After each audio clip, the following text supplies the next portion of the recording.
Mumler magic. Mumler magic. On a quiet Sunday morning in 1861. On a quiet Boston morning in 1861, William Mumler was teaching himself about photography. He carefully positioned the camera and exposed the glass plate to light. Then he walked into the frame and stood for his own portrait. After a few seconds, satisfied that he'd captured his image, he exited the frame. Mumler was hoping to get a sharp picture of himself, which was difficult to achieve for a new photographer. As he began developing and the image appeared on the plate, Mumler saw himself, but not only himself. Seated in the chair next to him, inches away from his hand, was the diaphanous form of a girl in white. A visitor, a mystery, a spirit. In just minutes, William Mumler went from an amateur photography enthusiast to the father of a movement.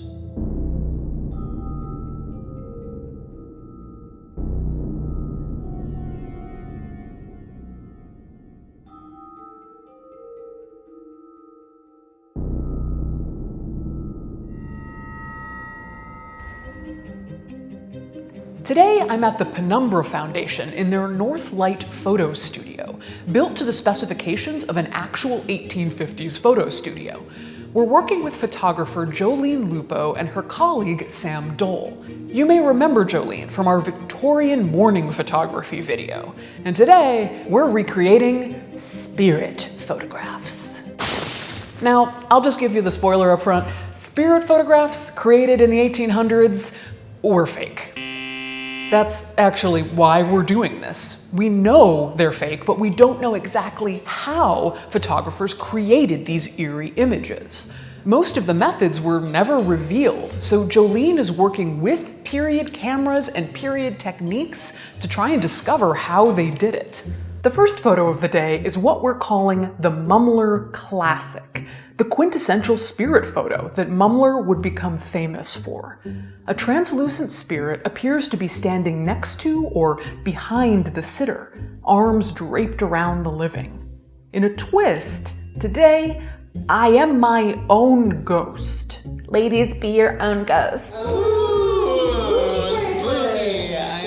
Ghost of latte pass, the Victorian latte. This technique we're going to be using for this photo, is this exactly what Mumler would have done? We really don't know how Mumler did it. So it's a big mystery. It's absolutely a big mystery. Historical mystery. The technique, though, is as close as possible as I found to make something that looks like one of Mumler's photos. This is an ongoing experiment for you. Oh yeah, actually, like the technique we're doing today is a slightly different technique than I've ever done before, so this will be an experiment. I'm obviously starting off as the ghost. If I was in Mumler's studio, would I know I was here to be a ghost? Like, am I a ghost for hire? Am I collaborating with you? What do we know about that? I think some of the ghosts absolutely were collaborators just based on how they looked in the photos. Standing behind, arms draped over what would be the sitter's neck. Some of them maybe are a little less obvious where they're a little to the side, but I definitely think some of them were in on it. So I'm a ghost who knows. I'm an aware ghost. To set me up as the ghost, Jolene and Sam need to make sure there'll be a perfect human-shaped space for a living person to be inserted later when both images are combined. Louise, my partner in video crime, who ate the cremation feed block, so you know she's down for anything. That's really good. Sat under the black sheet as a stand-in for where the living Caitlin image would be. Jolene exposed our very first plate, and the magic begins. Yes, the photographs were fake, but it's worthwhile to explore why people of the time wanted so badly for the images to be real. Spirit photography became popular when America was deeply in mourning. During and after the Civil War, Americans were in national shock. Rich, poor, black, white, north, south, the war killed indiscriminately. Wealthy New Englanders, especially, seemed to wrestle with the fact that all of their money couldn't save their loved ones from dying on the battlefield. In their search for answers, they turned to a religion that was experiencing a rebirth: spiritualism. We've done a whole video on spiritualism, so I won't go too far down the rabbit hole, but in short, spiritualism was more than just mediums talking to ghosts. Although it did involve quite a lot of talking to ghosts. I see dead people. The ideology provided hope that loved ones weren't gone, but nearby, in another existence. From the 1860s through the early 20th century, spiritualists numbered in the millions, reaching as many as 8 million in the late 1890s. Now, William Mumler was not among them. He was a skeptic. By trade, he was an engraver. Mumler had the reputation as a trustworthy and honest man, a self-made man. For Mumler, spiritualism and other activities of the wealthy held no interest for him. At first. Something of a midlife crisis in his early 30s led him to search for new outlets for his talents. It's around this time that he met Mrs. Hannah Green Stewart. Hannah was a married woman with an absent husband. She owned a photography studio and gallery not far from Mumler's own shop. Hannah Stewart was full late Victorian vibes. Beyond her skill in the brand new profession of photography, Stewart created mourning keepsakes out of hair and also touted herself as a medium. Stewart's charm and abilities also made her photo studio popular and profitable. Mumler became a permanent fixture there, and the two married after Stewart's husband, a soldier, was killed in Louisiana in 1863. It was at the future Mrs. Mumler's studio that William Mumler shot his first spirit photograph, with the ghost child by his side. Even though the child was there, clear as day, his first thought wasn't ghost, but that he, an amateur, had made some sort of mistake. Mumler consulted a more experienced photographer. The conclusion was that Mumler had accidentally used an old plate that had not been cleaned properly, leaving a prior image still on the glass. Mumler was satisfied with this explanation and decided that his photo was just an amusing novelty. No! He'd have it printed to, quote, show my friends. But again, Mumler accepted that his ghost was merely a product of his inexperience. But Hannah Stewart, his love and owner of the photography studio, thought otherwise. It's the portrait of a spirit, explained Hannah. Oh, Hannah, no, I see why you would, yeah, I see what you see, but no, total misunderstanding. One who has left her body behind, yet had taken this method of communicating with those yet in bondage to the flesh. Oh, Mumler is going to have to keep making these photos. Like, a lot of them. The first ghost plate wasn't quite what Jolene wanted, so we went for a second attempt.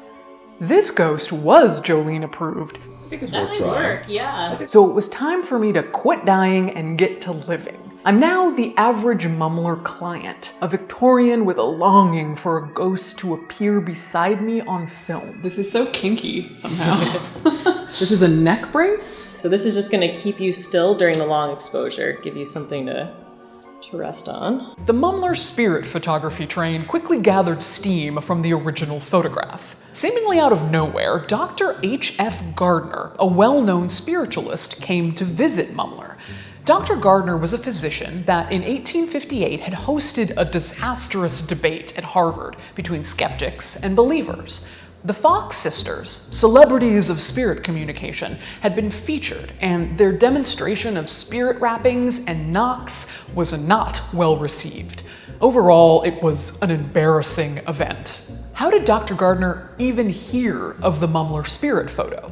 Did Hannah Stewart, professional medium, tip him off? We'll likely never know. But let's just say the spiritualism movement needed a win, and Dr. Gardner was on the hunt for one. Maybe spirit photography was exactly what they needed. When Dr. Gardner arrived, Mumler claims that he was not at that time being inclined to spiritual belief myself, and being of a jovial disposition, always ready for a joke, I concluded to have a little fun, as I thought, at his expense. So Mumler is admitting to trolling Dr. Gardner here, to doing it for the lulz, starting a movement based on a prank. What? Mumler shows Dr. Gardner the photo in question, and famously states that this picture was taken by myself when there was no visible person present, but myself. Dr. Gardner is like, dude, this is major and I totally believe you, and asks Mumler to write his statement on the back of the photo and sign it. Mumler does this, like, okay, boomer, and gives Gardner the photo to take with him. Let's note again that this is Mumler's account of how this all started, although I'm not sure if the practical joke troll angle makes him look better or worse here. Mumler allegedly thought that that would be the end of that. It was not the end of that, and things escalated quickly from there. Dr. Gardner gave the photo to a major spiritualist journal in New York City, Herald of Progress, and they published it along with Mumler's statement. At first, Mumler says he was, quote, mortified at what he considered misrepresentation. Misrepresentation? Or the exact thing you told him, my man. But thinking New York City was too far away to really impact his life in Boston, he let the matter go. But the photo would come back to haunt him, because it's spirit photography.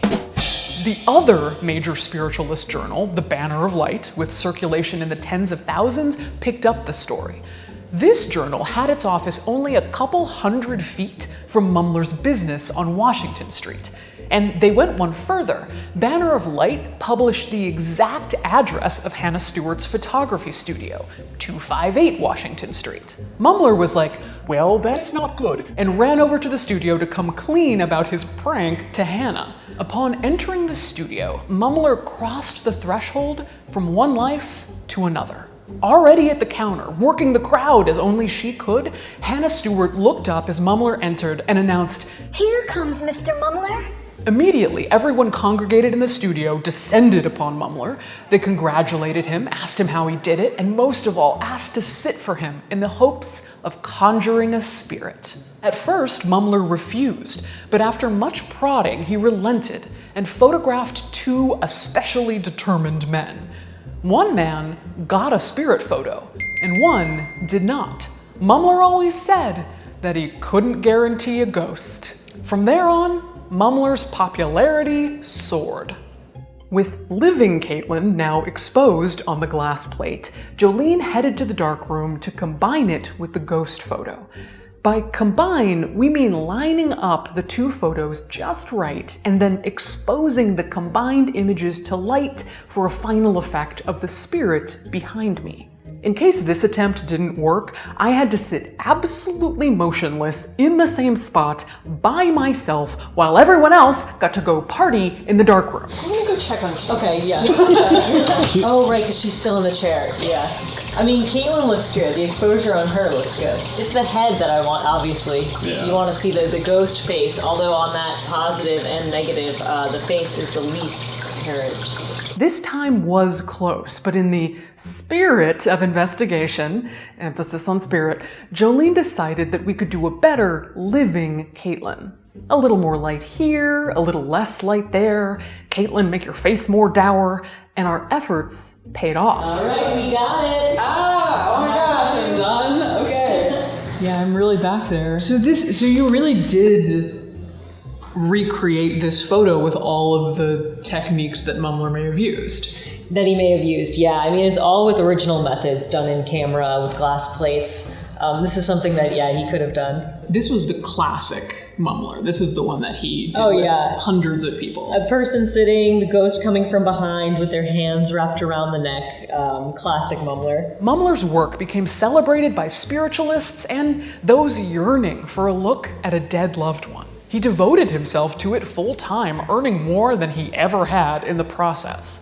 While we may never know what Mumler really thought of spiritualism, by his own account, over time he claims to have come to believe that the spirits were truly with him. He got a little high on his own supply. This is the most interesting aspect to me. Spirit photography wasn't seen as only supernatural belief. It could also be science.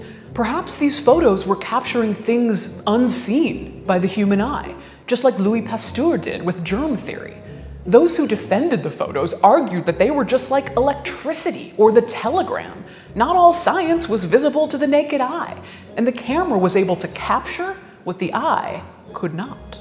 But obviously there were people who remained skeptical and believed they could find the strings in Mumler's illusion.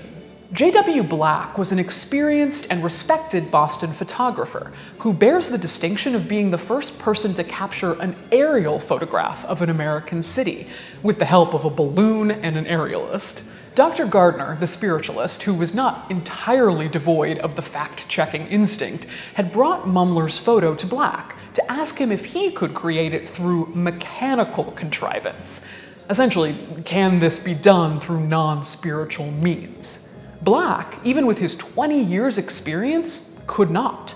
However, Black wasn't willing to just let it go, so he sent his assistant, Horace Weston, to have a spirit photograph taken by Mumler. Weston not only got a ghost resembling his dead father in the picture, he said he couldn't spot anything different from the normal photo process. Weston suggested that Black himself visit Mumler for a sitting. Black did one better and said he'd pay Mumler $50, a fortune compared to Mumler's usual already high fee of $10, if he'd allow him to witness everything. Mumler challenged Black to Be thorough in your investigations. to which Black replied, Oh, you may rest assured of that. 19th century man drama. Mumler showed Black his camera, the glass plate he was to use for the photo, both of which Black examined and saw nothing out of the ordinary. He then showed Black to his darkroom and let him observe him preparing the plate by coating it in collodion and immersing it in silver. From that point on, Black told Mumler, I don't lose sight of this plate. Black examined Mumler's plate holder, which he suspected to have a false back, but dismissed that suspicion, and the men proceeded to the skylight room, where Black's photo would be taken.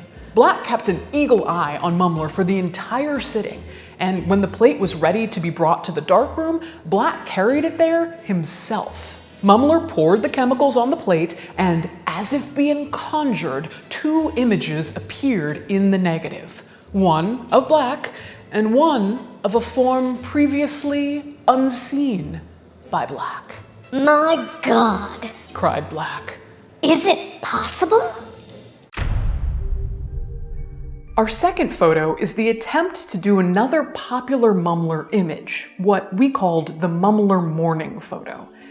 In this photo, there's no live sitter, only a spirit reaching toward a portrait. If you couldn't make it to his studio, for $7.50 you could send Mumler a description of your departed that you hope to see again, and Mumler would conjure that spirit and capture it. A mail-order spirit, basically. I was once again a ghost for hire in this photo, Jolene arranging me in a mournful position, reaching out to my beloved's portrait. We got one exposure of me, and then a separate exposure of the table with the portrait. And after several attempts, we had the photo of my spirit reaching out from the beyond. So you said that this is a double exposure, right? Yeah, this one's a double exposure. This image also, in contrast with the first one, is just obviously the photograph with the ghost. With the first one, that one could be done with the sitter not even knowing the ghost existed. Fascination with Mumler's spirit photographs flourished, but even after J.W. Black's investigation, Mumler still struggled with skeptics calling him a fraud or a swindler. These skeptics weren't all cranky atheists. Many came from within the spiritualist community. Even the Herald of Progress, the journal that had initially celebrated him, changed course and expressed doubt in his legitimacy. Feeling harassed, Mumler began declining requests to investigate his practices, which of course led people to wonder what he was hiding. It also really didn't help that Mumler was caught on more than one occasion reusing a ghost from a previous sitting. In one such circumstance, John Latham, a spiritualist, saw one of Mumler's spirit photographs in the Banner of Light's office. The ghost looked awfully familiar to Latham.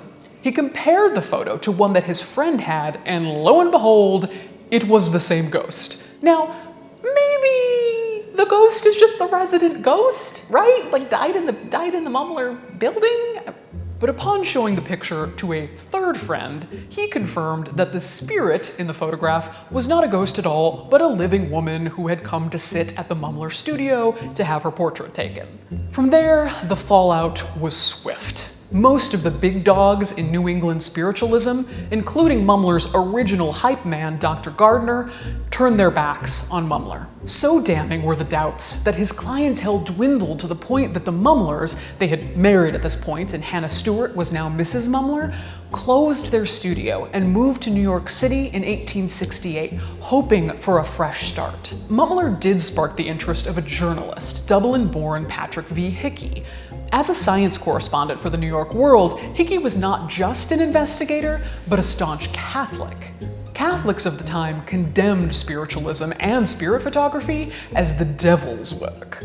Hickey saw it as his duty as a journalist and a Catholic to take down Mumler. Hickey spent a day at Mumler's studio watching how he took photographs and conducted business. Then, he went over to City Hall and filed a complaint. City Marshal Joseph Tooker investigated the complaint and went to Mumler's for a spirit photograph under the fake name William Wallace. But they'll never take our freedom! Mumler took the photo, and when Tooker returned the following day to pay and collect Wallace's photos, he arrested Mumler on charges of fraud and larceny. In an attempt to shut down Mumler, the likes of Hickey and Tooker had in fact thrust him even further into the public eye.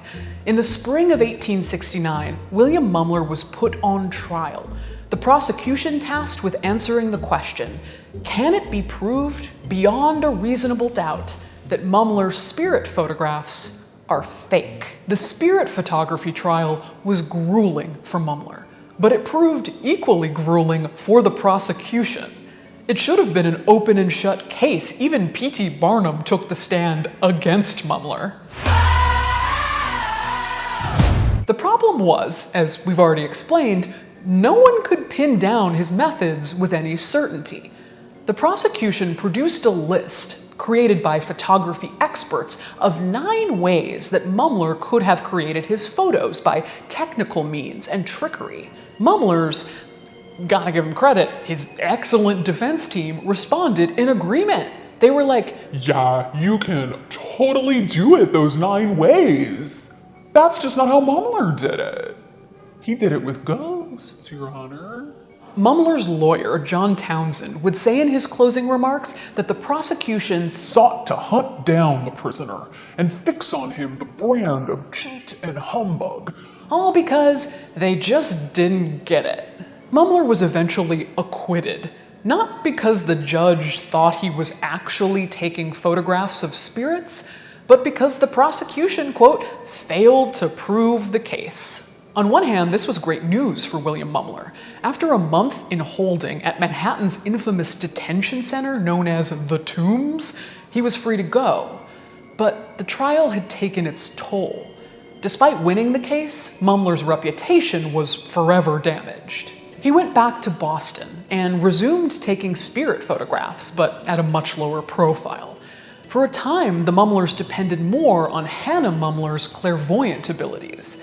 And then, eventually, Mumler's own inventions, like the process for printing photos in newspapers, which was a game changer in journalism. Oddly, one of Mumler's last photos is also his most famous. In 1872, Mary Todd Lincoln sat for Mumler, the last photo of her life. The photo shows the spirit of her husband Abraham Lincoln standing behind her, his hands placed gently on her shoulders. William Mumler died in 1884. He leaves the legacy as the most famous spirit photographer, but one guy does not a movement make. There was also Frenchman Edouard Isidore Bouget, who rose to fame in the 1870s as a spirit photographer, but fell from grace just as quickly when he was charged with fraud and admitted to using double exposures. There was Robert Busnell, a medium who gained attention in the early 1900s, who was also accused of fraud. Unlike Mumler, it was actually proven that he was reprinting already existing photos into his images.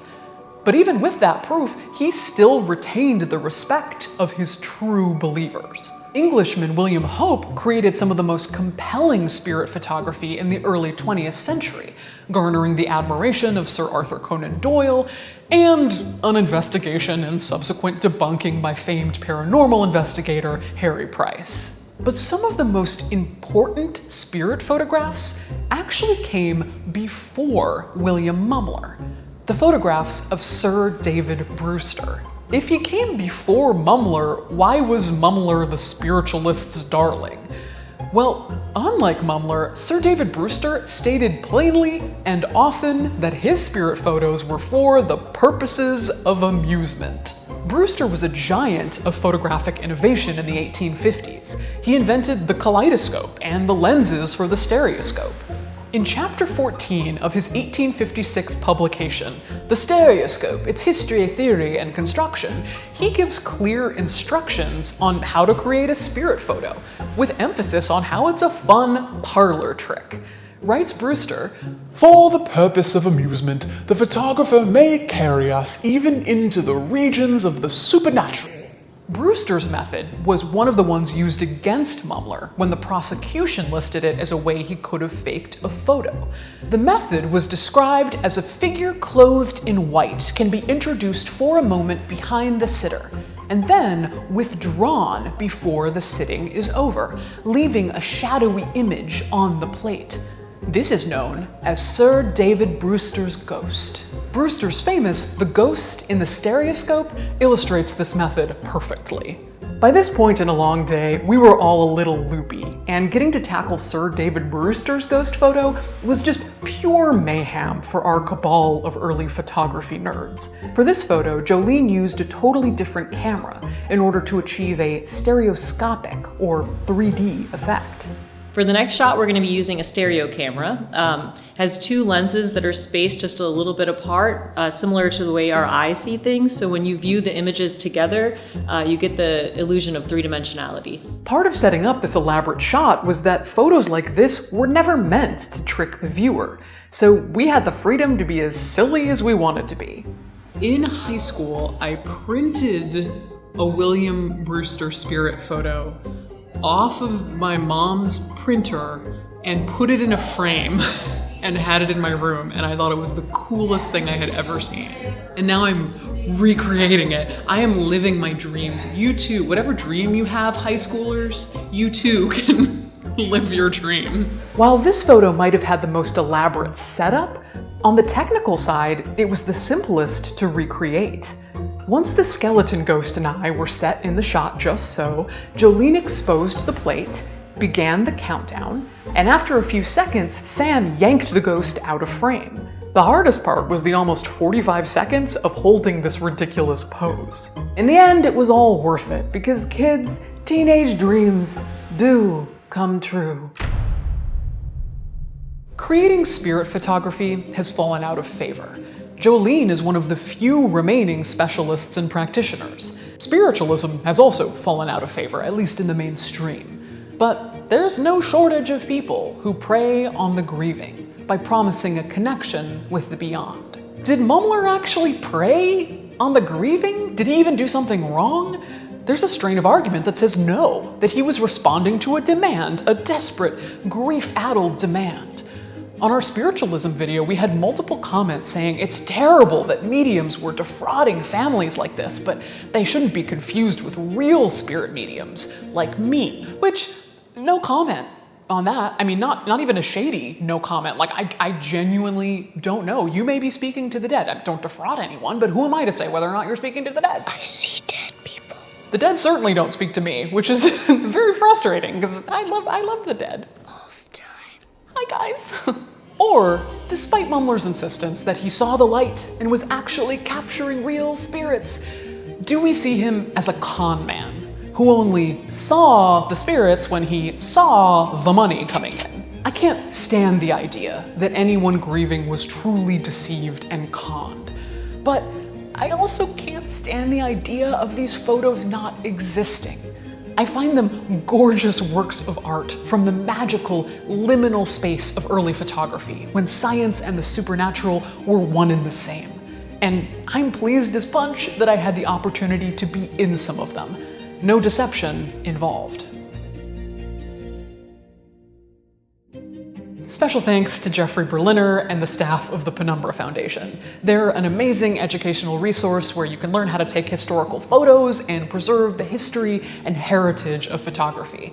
Jolene learned so much from this particular session, she's even thinking of offering a class on it. If that happens, we'll put the information below. And thank you, as always, to our patrons who allow us to dive so deep into these topics and hopefully create an interesting educational world for you. It is our greatest joy and privilege.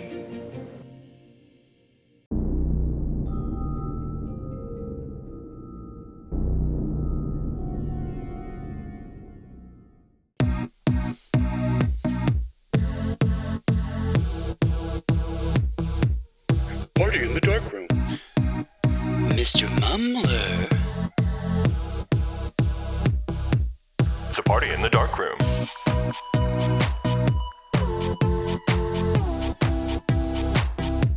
It's a party in the darkroom. Be your own ghost. Want a party in the darkroom? Gonna party like it's 1861. Fun. Party in the darkroom. Gonna party like it's 1861. Fun. Party in the darkroom.